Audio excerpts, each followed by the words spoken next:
Over the course of 2 years, in 9 different African countries, I sought them out. The forgotten, the ignored, the neglected, the abused.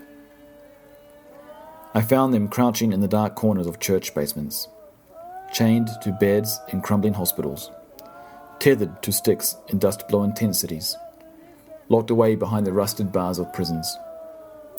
The worst was the children, wide-eyed with fear, faces aged from never having known the touch of love.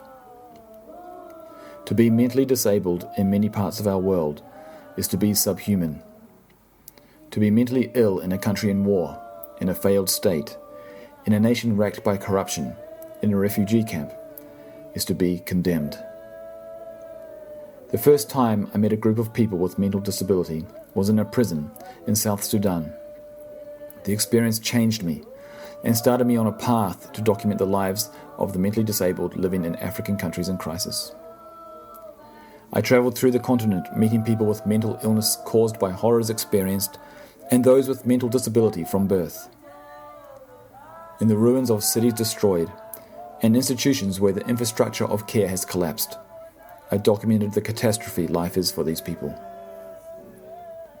Through Africa's war zones and refugee camps, I discovered an entire section of communities abandoned by governments, forgotten by the aid community, neglected and abused by entire societies, a voiceless minority condemned to lives of quiet misery. The forgotten, the ignored, the neglected, the abused. Once I was shackled. For the first time, I realized how much I valued the freedom I had taken for granted all my life. Many of the people I photographed in this work have never known that sense of liberty. In the societies and institutions in which they live, their mental disabilities have condemned them to lives in chains. The restraints are not always physical. Discrimination, neglect, and the failure or absence of policies to assist those with mental disability can be just as harmful.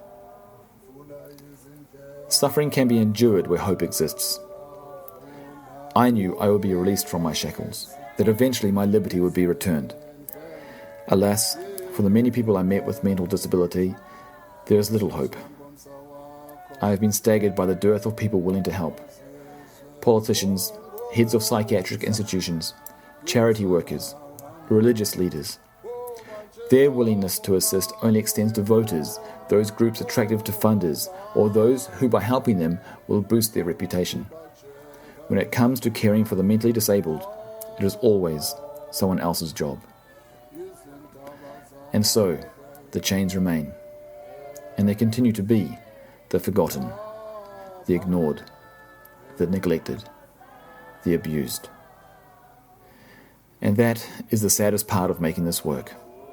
If you go to the places where I met the people whose lives I documented, they will still be there.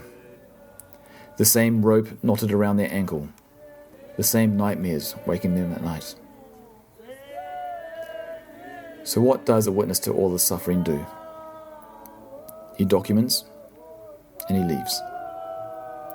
But he hopes, perhaps a naive hope, that his photos have the power to make a difference. He hopes that in witnessing, people will not say it is someone else's job and walk away.